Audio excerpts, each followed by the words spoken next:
وہ کیونکہ گیس کی کمی ہے، پانی ڈیموں میں کم ہے یا فلڈز کی وجہ سے ریلیز نہیں ہو رہا ہے، تو خام تیل کے اوپر جو ہے تقریباً ہمارا 70% جو ہے وہ بڑھ گیا ہے، تو اس لیے جو ہے نا بہت پیپکو کو پرابلم ہو رہی ہے۔ دوسرا جو مسئلہ ہے وہ گورننس کا ہے۔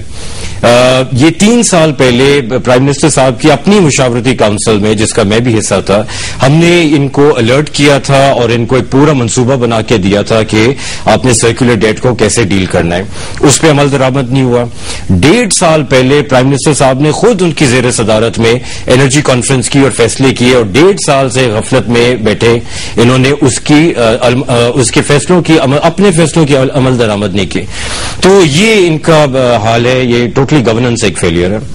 اور اس کو امپروو کرنے کے لیے آپ کے خیال میں سیدھا سولوشن بھی ہے کہ کم از کم کچھ پرماننٹ قسم کی ریمیڈی ہو؟ یہ جو اتنا اسٹریچ ہے لوڈ شیڈنگ کا، اور آپ نے جیسے بتایا سردیوں میں اس میں یہ مزید ایگریویٹ ہوگا، مزید خراب ہو سکتا ہے، کوئی فوری جو اقدامات کرنے کی ضرورت ہے وہ آپ کے نزدیک کیا ہو سکتے ہیں؟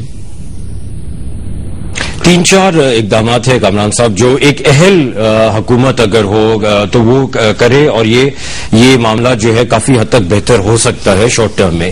پہلی بات ہے آپ گیس کی فراہمی جو ہے وہ باقی سیکٹر سے ڈائیورٹ کر کے پرائیورٹی دیں، خاص طور پہ سی این جی سیکٹر ہے یا فرٹیلائزر ہے، وہاں سے آپ نکال کے اس کو پاور سیکٹر کو ڈائیورٹ کریں تاکہ جو بجلی پیدا ہو وہ خام تیل سے نہ ہو اور تھوڑی سستی ہو۔ دوسرا آپ نے یہ کرنا ہے کہ جو 300 ارب روپے کے لگ بھگ جو ہے پیپکو کی لوگوں نے ادائیگی کرنی ہے اور نہیں کر رہے، یہ بہت اشد ضرورت ہے کہ ریسیویبلز پیپکو کے جو ہیں وہ حکومت سے ہوں یا نجی اداروں سے ہو، وہ وصول کیے جائیں۔ اور تیسرا جو ہے تقریباً 15% کی چوری ہے، وہ پہنچ گئی ہے چوری جو ہے سسٹم میں، یعنی کہ تقریباً 80 سے 100 ارب روپے کی سالانہ اب پیپکو کی اور وابڈا کی اور کے ایس سی کی ملا کے چوری ہو رہی ہے۔ یہ چوری کو روکنے کی ضرورت ہے۔ یہ 3 اقدامات سے، یہ کہنا تو آسان ہے، obviously کرنا مشکل ہے، مگر اس سے جو ہے فوری طور پہ آپ کو کافی تقویت مل سکتی ہے۔ لیکن شیرانی صاحب، کیا وجہ ہے کہ حکومت اس بات کو بھی یقینی نہیں بنا سکتی کہ پاکستان میں کوئی شخص یا ادارہ بجلی استعمال کرے وہ اس کا بل دے؟ یہ تو حکومتی ریٹ کولیپس ہونے والی بات ہے نا، کہ ایک بنیادی چیز ہے کہ آپ بجلی استعمال کر رہے ہیں اور جیسے کہ آپ نے کہا 300 ارب روپے ایسے ہیں کہ لوگوں نے بجلی کے بل نہیں دیے یا اداروں نے بجلی کے بل نہیں دیے، تو حکومت کیا کر رہی ہے؟ اس کے لیے بھی جی ہم نے 3 سال پہلے ایک منسٹری آف فائنانس میں ایک فیڈرل ایڈجسٹرز آفس بنایا تھا، اور اس کا مقصد یہ تھا کہ جو ادارے پیسے نہیں دے رہے ہیں اور بجٹ سے ان کو پیسہ جانا ہے تو وہ دونوں کو ہم سیٹ آف یا نیٹ آف کر کے معاملہ حل کر لیں، ادھر ہی سورس کے اوپر ڈیڈکشن کر لیں۔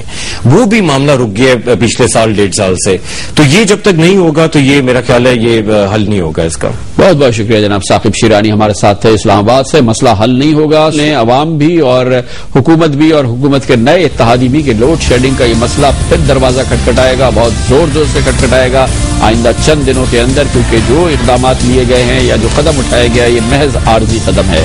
کمرشل بریک اور اس کے بعد ذکر کریں گے۔ آل پارٹیز کانفرنس نے حکومت سے کہا تھا کہ مذاکرات کریں، تمام لوگوں سے مذاکرات کریں، اطلاعات کے مطابق انتہا پسند گروہوں سے اور جو بھی عسکریت پسند گروہ ہیں ان سے حکومت اب مذاکرات کرے گی۔ خبریں یہ آئی ہیں کہ تحریک طالبان پاکستان میں ہونے والے بڑے بڑے دہشت گرد حملوں کی ذمہ داری بھی قبول کی تھی، حکومت سے اب مذاکرات کرنے کے لیے تیار ہے۔ اس کی حقیقت جانیں گے ایک چھوٹے سے کمرشل بریک کے بعد۔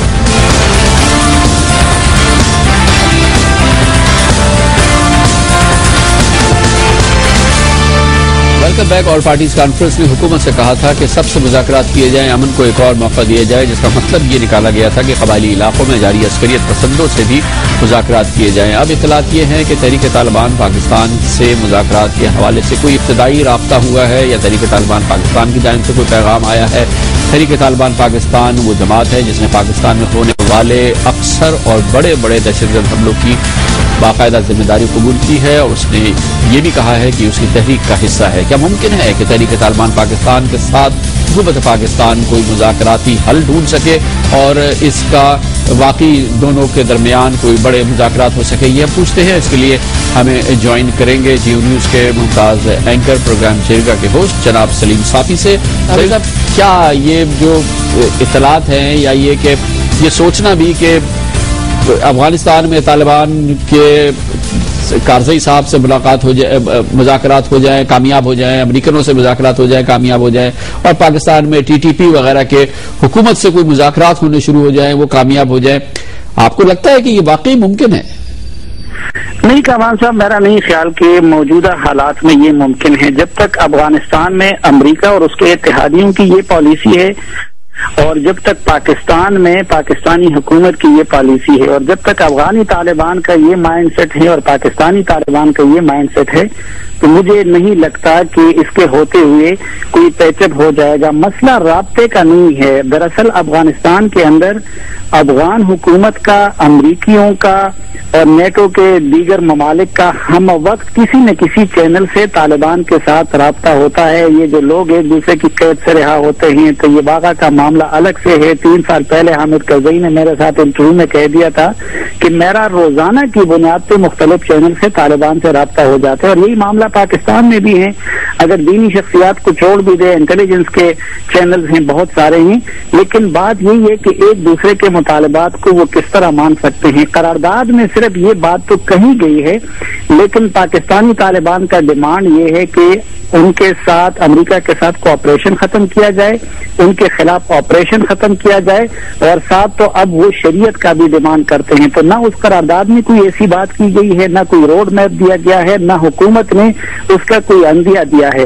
اور دوسری طرف پاکستانی حکومت کا ان سے جو ڈیمانڈ ہے کہ وہ اسٹیٹ کی ریٹ کو تسلیم کر لے، وہ ہتھیار رکھ لے، تو وہ بھی انہوں نے ابھی اس حوالے سے کوئی آمادگی ظاہر نہیں کی ہے. ہاں، البتہ کچھ طالبان کے کچھ لیڈروں نے مولانا فضل الرحمان اور اس طرح کے بعض دیگر پاکستانی پرسنالٹیز کو یہ پیغام دیا ہے کہ اگر ان کے مطالبات کو مانا جاتا ہے تو وہ بات کرنے کو تیار ہے، لیکن مجھے نہیں لگتا کہ کوئی اس کا نتیجہ سامنے آ جائے گا. بہت بہت شکریہ جناب سلیم صافی. کہتے ہیں امکان ہی نہیں ہے، ممکن ہی نہیں ہے کہ تحریک طالبان پاکستان اور حکومت پاکستان کے درمیان مذاکرات ہوں اور اس مسئلے کا کوئی مذاکراتی حل نکلے، اور یہی ممکن نہیں ہے افغانستان میں بھی. خبر سے بریک اور اس کے بعد ذکر کریں گے.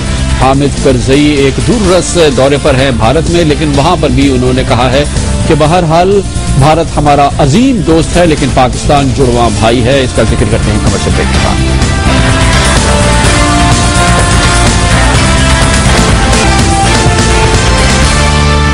افغانستان کے صدر بھارت میں ہیں. نئی دلی کے دورے کے پر حامد کرزئی اور وزیر اعظم منموہن سنگھ کے درمیان مذاکرات ہوئے. بھارت اور افغانستان نے دور رست معاہدوں پہ دستخط کیے ہیں. جو عمومی تعلقات کی یہ نئی فضا بنی ہے بھارت اور افغانستان کے حوالے سے. پاکستان میں اس پر تشویش ہے، عمومی تشویش ہے پاکستان کی اس معاملے پہ. یہی وجہ ہے کہ جناب حامد کرزئی نے آج نئی دلی میں ایک فورم سے خطاب کرتے ہوئے خاص طور پر پاکستان کی تشویش کو ایڈریس کیا. ایسا لگتا تھا کہ وہ پاکستان سے مخاطب ہے جب انہوں نے کہا کہ بھارت ہمارا عظیم دوست ہے، دوست ضرور ہے، لیکن پاکستان تو ہمارا جڑواں برادر ہے، جڑواں بھائی ہے. اور اگر پاکستان افغانستان کو مضبوط کرنے کے لیے بھارت معاہدے کر رہا ہے، بھارت افغانستان کی مدد کر رہا ہے، تو دراصل وہ پاکستان کے جڑواں بھائی کی مدد کر رہا ہے اور اس کو مضبوط بنا رہا ہے. I say Pakistan is a twin brother. India is a great friend.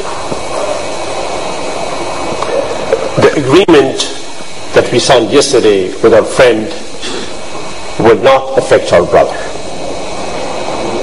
This is to strengthen Afghanistan. This is to strengthen a brother of Pakistan.